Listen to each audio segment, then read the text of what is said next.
nga po, ilang beses po siya hindi sumipot. At doon po sa committee level ay nung una hindi rin po siya simusipot. Then finally sumipot naman po siya.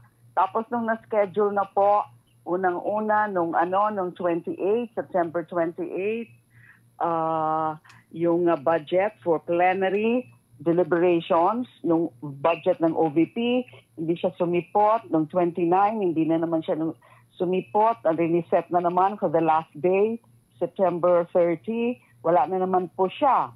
Not even yung kanyang mga officials ay present. So walang galing sa Office of the Vice President.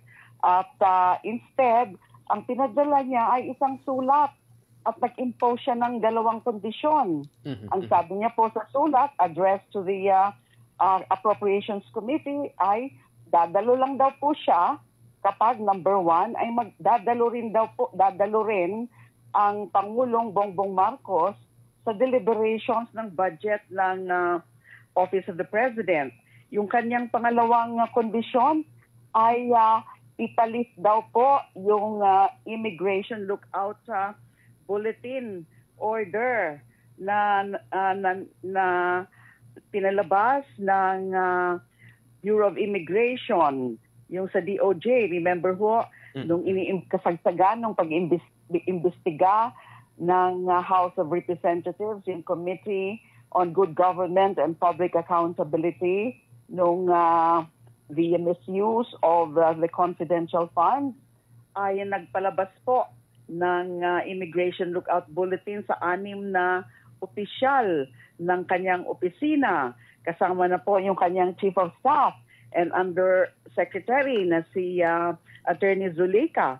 Pero niyo po, inimpose niya po yun as condition. Tapos yung sa Pangulo naman, ay at least yung sa Office of the President, pinapadala niya ho lagi si Executive Secretary Bersamin as his representative. At yun naman talaga ang kalakaran. The Executive Secretary is the little president. He really represents the president sa mga ganyan na mga proceedings.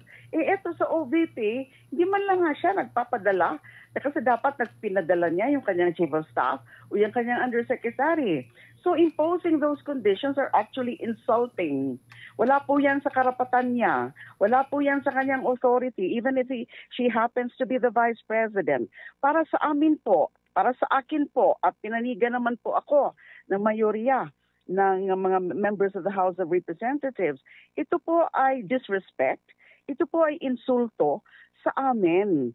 Kung hindi niya kaya pong respetuhin yung kaming mga individual members of the House of Representatives, at least man lang respetuhin niya ang institusyon, ang House of Representatives.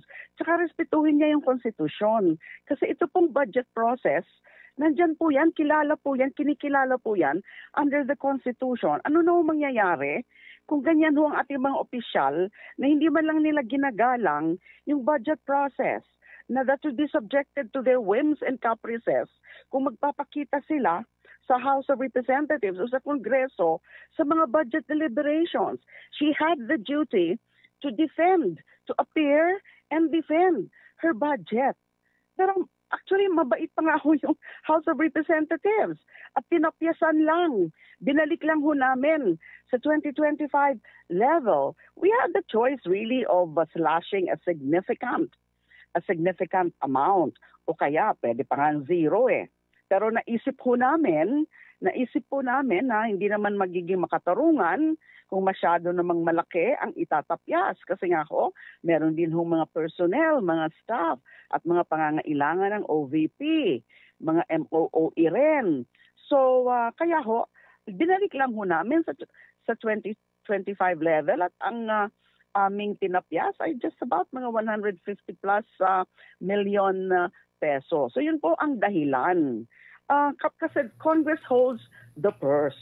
So yung mga iba-ibang departamento, including the Office of the Vice President, had to defend their budget before us, had to justify. And kailangan may respeto naman sa amin. So tinuturuan namin siya. Wag mong ganyan na nasasanay siya. Mm. Pero kung insulto. opo. Pero kung sakaling dumaluho sana si VP Sara, ano payag ho kayo na mapanatili yung hanggang sa 890 million na panukala ho, original na panukala po ng OVP? Oh. Most probably. Kasi madidepensahan yun. Most probably, of course, so we hindi natin alam kung ano talaga ang magiging ultimate na naging itsura nung budget. Kaya nga may mga ganyan ang mga proceedings para pinag-uusapan po yan. Para kung meron mga tanong, kung meron mga interpellations, lalo na sa plenary, ay nasasagot ng maayos, naiintindihan. At hindi lang po kami ang nandyan. Yung taong bayan, obligasyon din niya yan na i-defend niya ang budget sa taong bayan. So yun po ang aming pananaw kung bakit pinopose ko po yan dahil nga po sa ganyan na yung kanyang duty for accountability and duty to defend the budget at saka lalo na yung kanyang pambabastos at pag-iinsulto sa aming institusyon. Wala po siyang karapatan na bastusin at insultuhin. Gaano man siya kataas ang kanyang posisyon, yung mambastos ng institusyon.